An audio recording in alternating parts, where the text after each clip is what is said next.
Welcome back here to Wake Up Call with Dan Tortora, where sports truly meets that thing called life. We're happy to be here with you Monday through Friday from 9 a.m. to 11 a.m. Eastern Time on YouTube.com and Facebook.com, both backslash Wake Up Call DT, and on WakeUpCallDT.podbean.com. So, internet streaming, video, and radio all around the world. And of course, in that Buffalo tundra. I'm here with Kingsley Jonathan. Kingsley Jonathan, defensive end alum to the Syracuse Orange. That's how him and I met. And since then has gone to the Buffalo Bills and Chicago Bears. Spent last season with the Buffalo Bills and is back with the Bills this season, starting the season on the practice squad and working his way back into that lineup that he was a part of throughout last season on the 53-man roster. Buffalo Bills defensive end and Syracuse Orange alum in year 3 in the NFL. It is my absolute pleasure beyond anything else to announce this gentleman as a friend. Kingsley, how are we doing? I'm doing good, man. Thank you for having me here. Yeah, of course, man. And listen, it's been Mhm. it's been a minute. It's crazy though. Like we saw each other at the spring game, and that feels Mhm. like it was like 2 weeks ago, but it Yeah. was April and it's September. So Yeah. like, what's life been like for these last few months? Um, you know, went through um off-season workout, had that. Then we had the preseason, the fall camp, I had my first kids camp this off-season. Uh so yeah, just been keeping busy, um, working on myself, and being out there in the community, just doing much stuff I can do before the season starts. So do have our first game this Sunday. So looking forward to that. Yeah, and it's amazing that the season's already back here. But you said you had your first ever kids camp. I'd love to get into that and just what that was. So bring me into everything that the kids camp was. Yeah, I hosted my first ever free kids camp, football camp in Durham, North Carolina this past season, this past off season. It was a 1 day event. It was supposed to be a 2 day event, but we had some changes. It was a 1 day event. I wanted to host some older kids from seventh grade to 12th grade. So kids that are starting to look to play like varsity, JV football, and looking to go to college. Um, so it's actually more teaching than anything. So I had a lot of coaches come around to help out with the camp. It was a blast. We had a lot of sponsors that helped us out. Um, so the whole point was just teaching them something that they can carry on to in the next level of football. If they're going into JV, they're going into varsity football, or if they're going to college. So passing some things along that they can use for every position, especially defensive line, because we had a session after the camp was over for just D linemen. We had a few coaches out there with myself, just teaching them, having them ask questions. So that was the biggest thing for me. It wasn't just to go around there. I mean, I love being around younger kids uh, and hanging out with them, spending time with them. But I wanted the camp to be a lot more learning Yeah. for kids going into the next level of football. Well, like you said, you wanted it to be for the older kids. Not that you don't like working with the younger kids, but you wanted to help them with these pieces to help get them to that next level to do the things that they need to do and also challenge yourself because, you have young kids that you work with and now you have older kids that you work with. So now you have more of an expanded portfolio of who you've coached and spent some time with. What was the biggest challenge or challenges of working with older kids, and what was the biggest rewards? I would say the biggest challenge is just um, sometimes they have habits that have already been formed. that is not necessarily the best for them moving forward. So it's just having them break out of those habits that they learned. So compared to younger kids that haven't formed any bad habits per se. So just breaking from that bad habit, the steps they take or how they use their hands or with how their eyes flow, just those little things like that. Just breaking from that, and I'll say the positive, and is would be like you can see the immediate like changes from like, hey, let's try it this way, or let's do it this way. Run this route this way, get off the ball this way.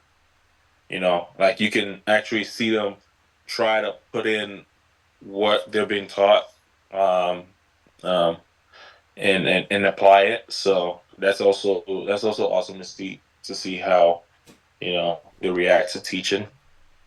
Um, I would say they catch up quick. And for you, were there any, like you said, the camp was a day. By the end of the day, did you have someone or a few people that you looked at and just said, like, because you said they can implement it so quickly, did you have somebody that stuck out to you or a few people that stuck out to you where you were just like, wow, like this person is very coachable. They took to it. I told them to do something. They did it the next play. They got right back in the line. They did it immediately. They picked it up. They implemented it. Like, was there anybody that really kind of made you step back and go, that's somebody to watch there. That person can take coaching and understand it and really switch gears when they need to. Yeah, we had a few guys in on the defensive line and the offensive line. Like they picked up some of the things quick. I mean, we didn't fill their heads with too much stuff. We just try to give them little things here and there, so they can go out and have some fun. It's just I just didn't want to. I didn't want it to be like camps usually is like it's like a it's like a workout. It's like a tough workout. I didn't want it to be like that. I just wanted to be come in there, get some work in, get better. And we had some kids that picked up some of the stuff that we were teaching. For the most part, most of them did, but we had some few ones that really picked it up. Yeah. And looking forward to see how they implement little things they learn, in their season coming up. So Kingsley Jonathan here with us on Wake Up Call with Dan Tortora of the Buffalo Bills and the Syracuse Orange collegiately before that. Kingsley, bring me into this off season and just some things that happened. So the season ends with the Buffalo Bills. You were on the 53-man roster at the beginning of the season, on the 53-man roster at the end of the season. From the end of last season with Buffalo to going into training camp, bring me into those months in between, because I got to see you at Syracuse's spring game, so I got to see you throughout that process time that we're talking about. But what went on in those months from the end of last season 2023-24 to the beginning of training camp here in 2024-25? Um, I mapped out my off season. I put time aside for to relax, spend a lot of time with family, but also um, set a lot of time in my schedule so I can get good work in with my team that I've been working with for the past going on 4 years now. Yeah. We've been together, so um, after initial break, time off, relax, let the body heal. Coming back into it, we really went after it this off season. So focus on explosiveness, lateral change, um, getting off the ball, working on my powers, adding that to the game. Um, my counter moves, my first step quickness, a lot of the things that I saw from the previous year that just a little bit more tune up, get better a little bit here, just a little bit there. Yeah. I'm really focused on a lot of that, building my strength levels up, and a lot of running. Getting my legs under me. I do a lot of special teams, so love being out there running around and hitting people. So uh, um, do a lot of running too, a lot of lifting for the strength levels, and we did uh, a lot of pass rushing, so I can see different looks, different tempos, different sets. Team I work with, we had a lot of people who train with us, so we had people in there that could that we work with and and helped us out. So all those usually what I do every off season, but it was a little tuned up this past off season, and I felt the best I felt going into camp. I felt like I had the best fall camp I've had till date. No doubt about it. I could feel the difference. Um, so yeah, there was like more confidence coming into fall camp, and getting ready to compete. So yeah, I felt I controlled what I could control. Um, put my best foot up there. Uh, yeah, it's just always things here and there you can always get better at. Always thinking about things that I can improve on, you know what I'm saying? But for the most part, I feel like I put my best foot forward during the off season, and I did all the training for that. Um, then leading on to training camp, you know, having one of my best training camps. Then going to preseason, had a really good preseason. So you just controlling what you can control is the name of the game. And Kingsley, like you said, I mean, you felt like this was the best that you've gone in from mapping out your off season. Felt like this was the best that you've gone into fall in preparation and overall. So you come out of it on the practice squad, not making the 53-man roster. You're a positive guy. You're a hardworking guy. You're a good guy. And you pushed yourself and felt like you said, this was the best that you were going into a season. So what ended up happening through your perspective that you're going to start the season on the practice squad as opposed to the 53-man roster? Um, Comes back to just being able to control what I can control. Yeah. I knew going into training camp, we had a lot of guys. We had the deepest position group. A lot of vets, guys that have played a lot of football. Just going in there, doing the best that I can, and just letting the chips fall where they may. So, uh, uh,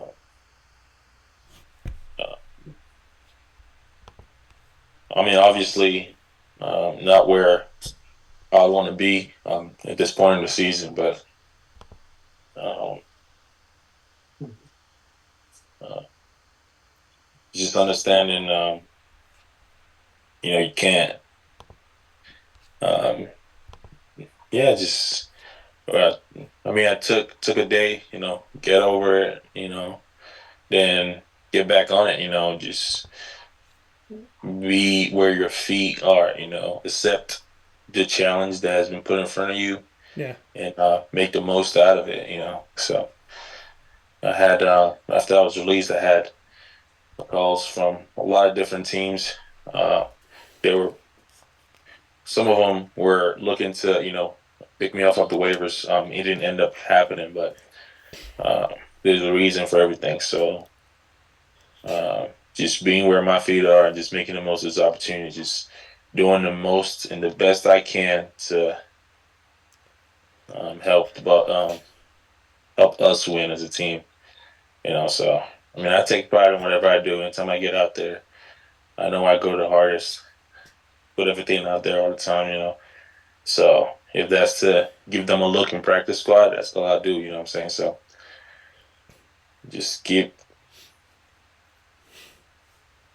on, keep on fighting to break back in there. Well, yeah, and like you said, Kingsley, coming into this, when you look at the defensive ends in Buffalo, Greg Rousseau, Dewan Smoot, who I spent time with from when he was drafted by the Jaguars from Illinois, AJ Epinesa, Von Miller, Casey Toohill, and so on and so forth. What can you say about that room and what you take from those guys, as well as how you make those guys better?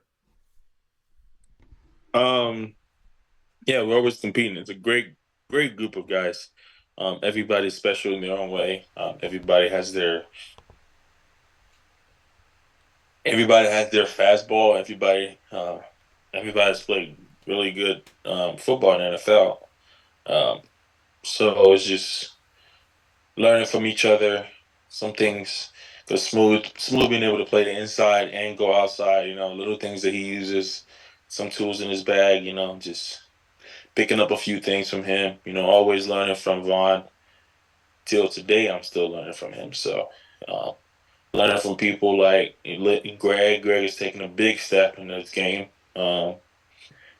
Getting the feel of his body and how he's making the most out of his rushes with his body. Making using his length and all that. It's um, just little things here and there that you can, when we sit down and break down the film together, what were you thinking here? We ask ourselves that question all the time, in the meeting room. Just, hey, Vaughn, what are you thinking there? Smooth, what are you thinking there? And just listen to the guys break down the rushes or break down the situations. Like Kingsley, what are you thinking here? Like, okay, this is what I'm thinking in my rush here. Like we listen to each other break down rushes. We all learn from each other, pick things up from each other. So it's just iron sharpens iron in that room. So uh, we were still a unit, rushing is one and working to get better is one.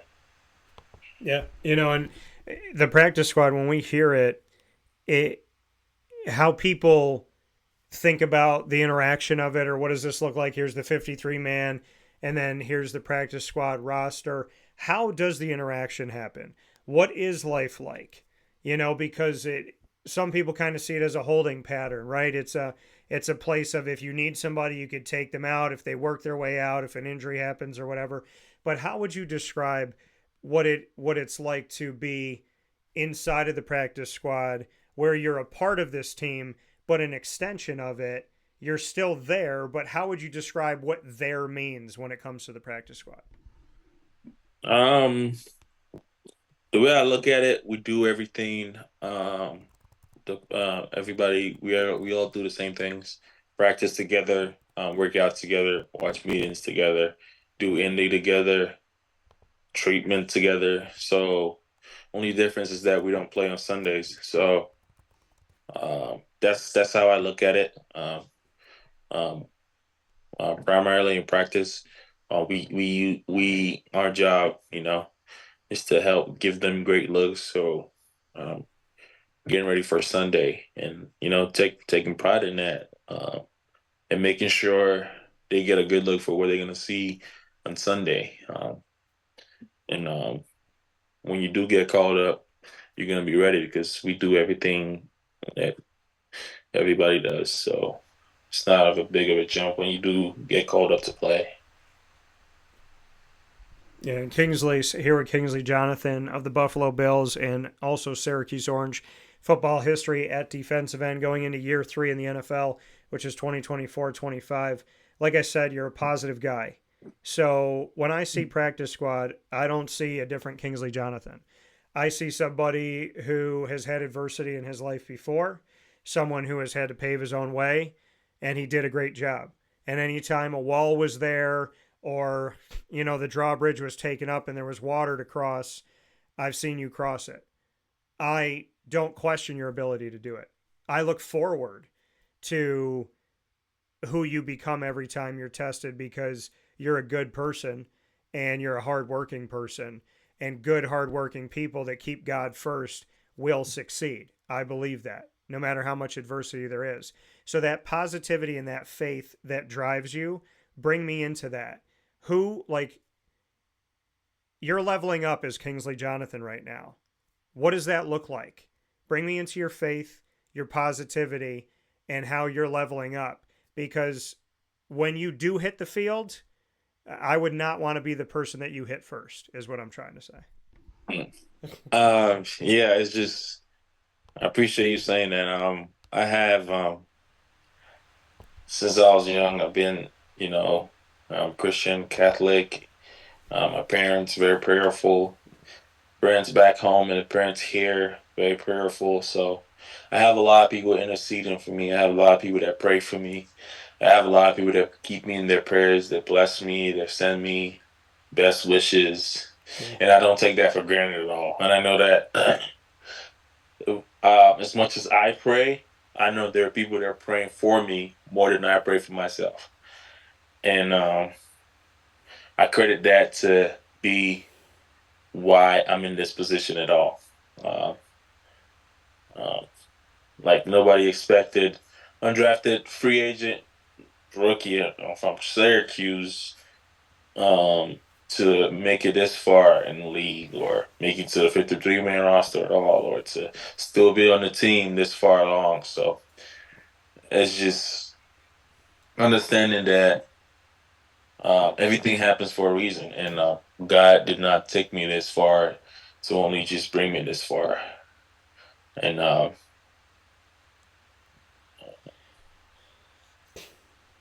keeping that as the point in my prayers, just understanding, there's a reason for everything. My ultimate goal, as I've spoken to you about, is just being able to use my platform to help as many people as I can. And for as long as I can do that, I'll continue to do that. And just being conscious that I know there are a lot of people praying for me. And that is what is keeping me here. That is what has brought me here. And that's what's going to keep me here for a long time. So, um, yeah, I know it's bigger than what I can do or whatever I have done. So it's not by my powers that I'm here. So it's just understanding that God has a reason for everything, and He has brought me this far. Keeping Him at the forefront of everything I do.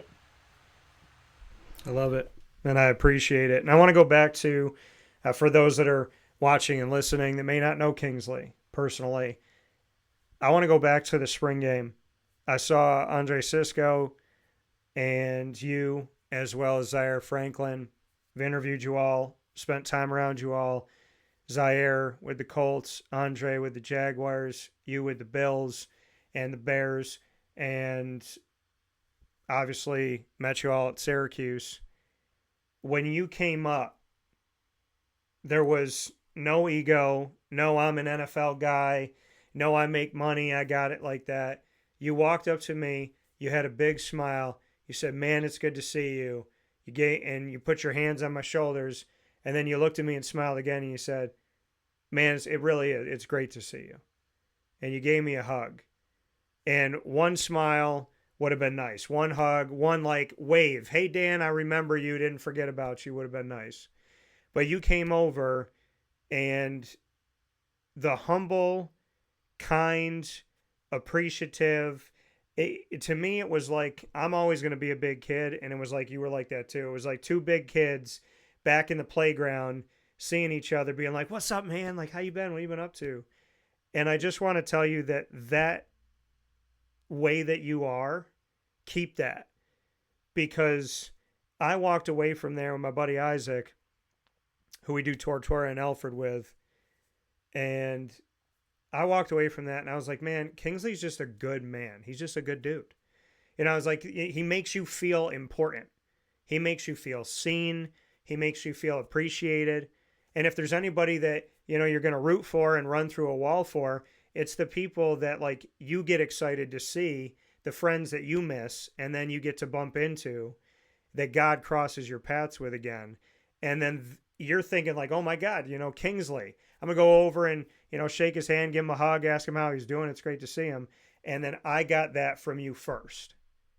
So I just want to say to the Bills, to Sean McDermott, to the other 31 NFL franchises, to fans everywhere, and to really just the human race, you're not just a good defensive end. You're not just an asset on the defensive line or an asset defensively in general or on special teams. You're somebody that lets people be seen. You're someone that when someone's looking at you like a celebrity, you flip it and look at them that way. And I walked out of the room that day going, if Kingsley Jonathan was happy to see me today, maybe that means I did something right. So I just want to let you know that I can't thank you enough for your smile and your attitude and your positivity. It's people like yourself that make me feel like something that I put down, someone's picking up. And I just think the NFL is far blessed to have you beyond tackles and interceptions and forced fumbles and fumble recoveries. And I just wanted to say that. I appreciate that, Dan. I appreciate that. That was great to hear. Thank you. Thank you for saying that. Thank you. It was good to see you too, so that was good. So before we hop out of here, we're going to play rapid fire here in a second. But Kingsley, you got put on the practice squad with a guy that makes me feel like I'm 115 years old. And that's Frank Gore Jr. In what world does this man have a child that's a junior that's in the NFL right now? He's on the practice squad with you, running back Mike White, who's done some good things. He's there at quarterback. Deion Kane from Clemson at wide receiver. There's another D end with you, Cameron Klein. And, of course, there's a bunch of other names. Would love to get your thoughts on some of these guys that you're on the practice squad with, including the fact of or including the reality that I want to know how old you feel. That I genuinely feel like, and you know what it is? It's Frank Gore's fault. Because Frank Gore Sr. played in the NFL till he was like 82 years old. Yeah, so, he did play a long time. So bring me into like just the wildness of Frank Gore Jr. being there on the practice squad with you, and just what this practice squad level of character is, because this is no joke practice squad. There's some names on here that I feel like might find their way either onto the Bills or somewhere else this season. Yeah, we definitely have a stacked squad and practice squad. I would say this: we have in the hallway in the Bills facility, we have this hallway with pictures for every win we've had for like the past 4 years, the last 4 years, and there's a picture there of Frank Gore running the ball. I don't remember what year it was. I believe, I don't want to guess. Was it? I want to say, was it 20 or 19? Or I'm not sure, but he still has his picture up there, so it couldn't have been that much far back that he played wearing that Bills logo. So to have his son walk the same hallway and see his dad, a picture of his dad in that hallway, it is crazy. He came around before the Panthers game, and he was in a team meeting, and he was there after the game too. So that is something. The only difference, two of them, is just one has long hair and the other one has cut his hair. So there's that. For the rest of the guys, it's just we all would love to be, on the squad, and just embracing the role that we are currently in, and for each guy just making the most out of it, So we do have really good guys on that practice squad, so it should be a good year for us. Yeah. Yeah, and I'm excited. I'm excited to see what's going to happen next. You've been great about answering my questions. I'm not going to put you on the hot seat in rapid fire, Kingsley, but you can give me a couple. What's your first one for me? A question for you? Yes.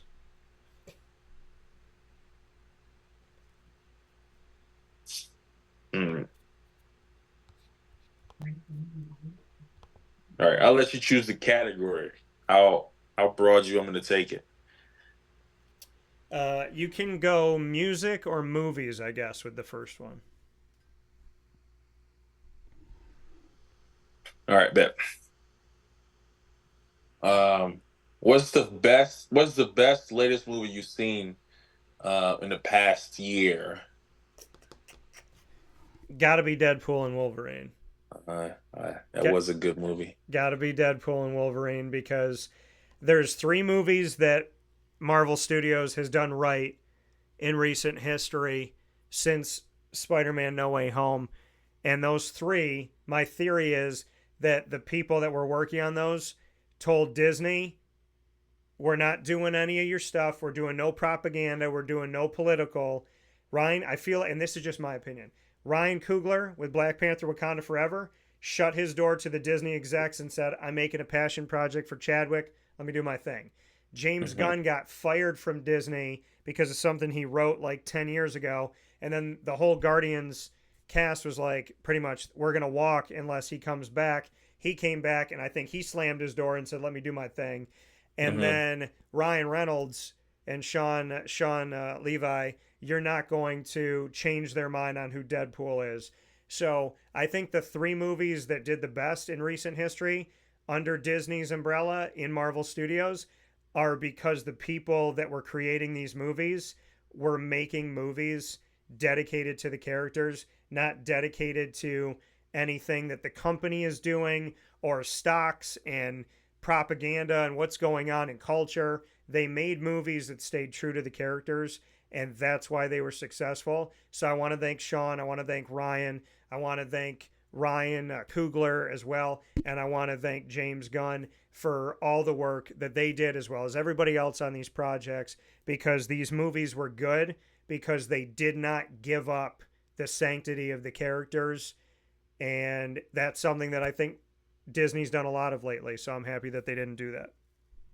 Yeah, that was a good movie to see in theaters, especially. Big shout out with giving them this in here. Our last one. Favorite Guns N' Roses song. Oh my goodness. Favorite Guns N' Roses song. I'm going to have I was to. spotting the T-shirt, so I might as well. Yeah, no, I'm going to. So I'm going to look at their list here right now because Lord knows I'm going to forget something. So, okay. Welcome to the Jungle is great. Uh-huh. Knocking on Heaven's Door. I'm probably going to have to say one that I rocked out to and have sang a bunch and get really in, as well as the one that I probably played on Guitar Hero the most, which is Sweet Child of Mine. I feel that. What's I your feel favorite that. Guns N' Roses since you're rocking It- the shirt? the most obvious one. Welcome to the jungle. Okay. The most obvious one, even though it's a cliche, but it is. Yeah, no, I love it. So, You cannot sing along with it. no, you can't. Yeah. And I feel like if you played at any stadium, any arena, and you Uh-huh. start like flashing the lights around, people are just going to go Yeah. nuts. It's just how it is. Yeah. So, Kingsley Jonathan, I look forward to playing Welcome to the Jungle when you run back out onto the field. Yes, Kings, sir. Kingsley Jonathan, Syracuse Orange, and alum, as well as Buffalo Bills current defensive end in year number 3 here on Wake Up Call with Dan Tortora.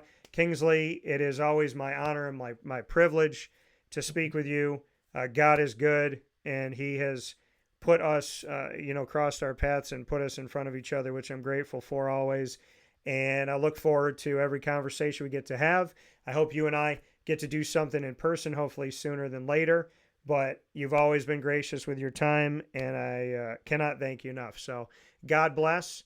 And, I'm praying for you. I'm part of that prayer team, and we're going to see you back on the field, brother. Yes, sir. Appreciate it, DT.